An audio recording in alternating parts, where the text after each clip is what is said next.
Salut à tous et welcome back to my channel, j'espère que vous allez bien. Aujourd'hui on se retrouve dans une nouvelle vidéo et dans une vidéo critique de série. Et à l'occasion de la sortie de la saison 4 de You, j'ai décidé de vous donner mon avis. Je n'ai pas voulu vous donner mon avis lors de la première partie de la saison 4 parce que je voulais attendre toute la saison pour pouvoir en parler, mais je vous avais fait un petit TikTok à ce moment-là pour vous donner mon avis assez rapidement de cette première partie. TikTok que je vous mets en description si vous voulez aller le voir. D'ailleurs en parlant de TikTok, n'hésitez pas à venir me suivre là-bas étant donné que je fais assez souvent du contenu quasi quotidiennement, donc rejoignez-moi sur TikTok. Et évidemment c'est la base, mais venez également me suivre sur Instagram. Avant de commencer la vidéo, n'oubliez pas de mettre un petit pouce en l'air et de vous abonner à la chaîne si c'est pas déjà fait.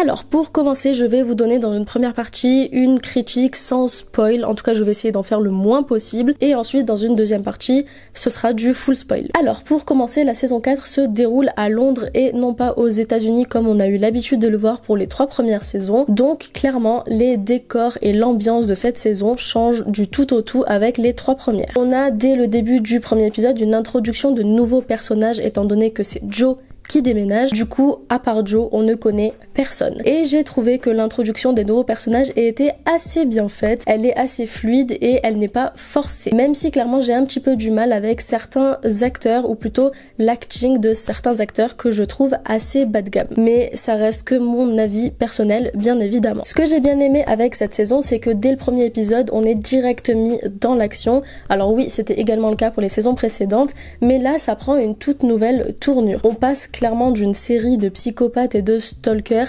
à une intrigue policière avec cette saison 4. D'ailleurs c'est ce qui fait que selon moi cette saison pourrait être potentiellement l'une des meilleures, mais encore une fois tout dépend du point de vue. Certains vont l'adorer, d'autres vont la détester vis-à-vis justement de ce changement. Ce que j'ai aimé aussi, c'est que dans cette saison 4 on ne sait pas tout. Comme vous le savez, dans les 3 premières saisons on était directement dans la tête de Joe, dans les pensées de Joe, et du coup on savait exactement tout ce qui se passait et on n'avait pas de moment de vide ou de blanc. Alors que là dans cette saison 4 il y a clairement une histoire d'enquête et de retrouver un petit peu ce qui s'est passé parce que on ne sait pas tout, on ne voit pas tout. Et j'ai trouvé ça ultra intéressant d'avoir un autre point de vue entre guillemets. Même si je vous avoue, je savais déjà où cette saison 4 allait nous mener et j'avais un petit peu peur, mais je vous en parlerai dans la partie avec spoiler. Pour ce qui est de la première partie de la saison 4, donc les 5 premiers épisodes, j'ai vraiment passé les 5 épisodes à essayer de comprendre qui était qui et de comprendre qui était entre guillemets le coupable. Même si à ce moment-là déjà j'avais déjà ma petite théorie, mais elle n'était pas encore complètement fondée, du moins pas avant l'épisode 5. Et en fait j'ai trouvé ça assez cool de nous mettre également dans l'intrigue et de pas juste être des spectateurs,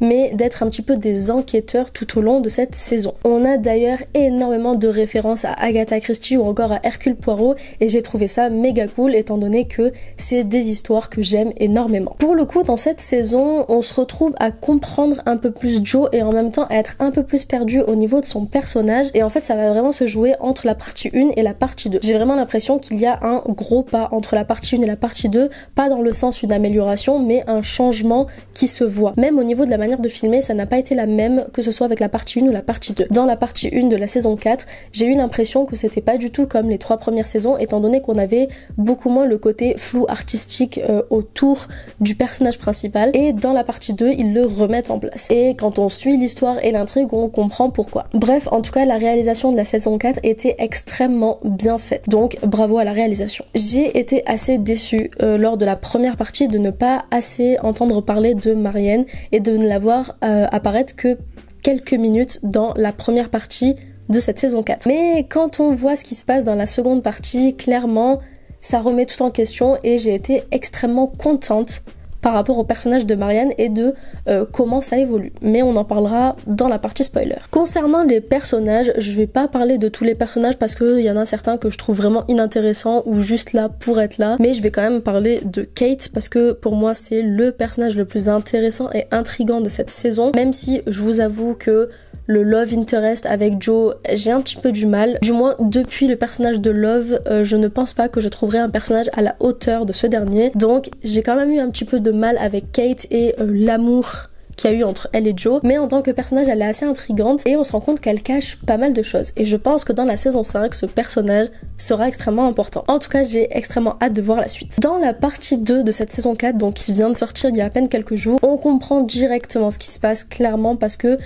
tous les épisodes sont amenés à ce qu'on comprenne ce qui se passe. Voilà, c'est assez vague, mais vous avez compris. Et surtout, on se rend compte que Joe, à force qu'on lui répète depuis le début de la saison 4 que c'est un héros, que c'est un sauveur, qu'il a vraiment voulu se convaincre de ça en essayant de s'améliorer. Sauf que quand on voit le plot twist et qu'on se rend compte de ce qui se passe, même si clairement je l'avais deviné, eh ben en fait c'est pas du tout un héros. C'est juste qu'il se cache derrière autre chose. Et ça c'était assez intéressant à voir, même si j'ai eu un petit peu peur de où est-ce que ça allait au niveau des troubles mentaux, mais au final ça a été assez bien amené. Bon, clairement c'est assez compliqué de vous donner mon avis sans spoiler, donc je vais passer dès maintenant à la partie spoiler pour vous donner mon avis encore plus en profondeur. Donc je fais que vous parler de plot twist et de Joe et de la découverte de ce qui se passe vraiment dans la partie 2. Donc on se rend compte qu'en fait Joe a tout simplement un trouble dissociatif de l'identité et que depuis le début les messages qu'il reçoit et les meurtres qu'il se passe et où il va essayer de découvrir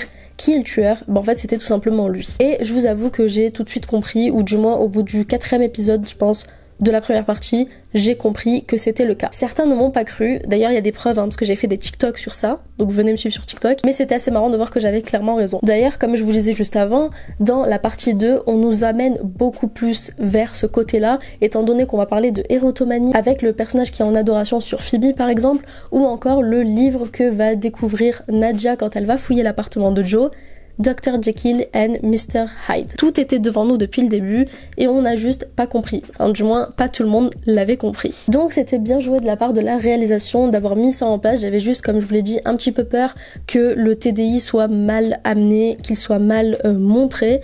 Et au final, même s'il y a certains points avec lesquels j'ai eu un petit peu du mal et que j'ai trouvé assez bancal, dans la globalité c'était assez bien amené. Et comme je vous l'ai dit, ça renvoie au fait qu'on a tellement rabâché à Joe depuis le début de la saison 4 qu'il était un héros, qu'il a voulu se convaincre de ça et donc qu'il ne pouvait plus tuer en tant que Joe.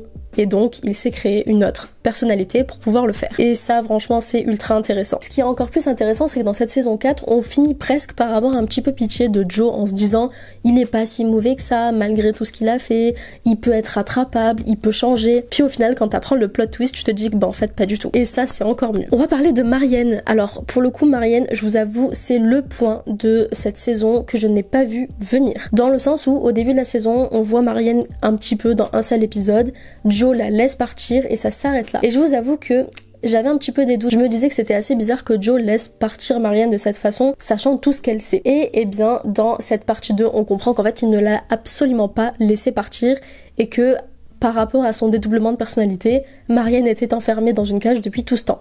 Et ça, clairement, je ne l'ai pas vu venir et j'ai trouvé que c'était limite le plot twist le plus important de cette saison. Bien plus que le fait que Rhys ne soit pas Rhys.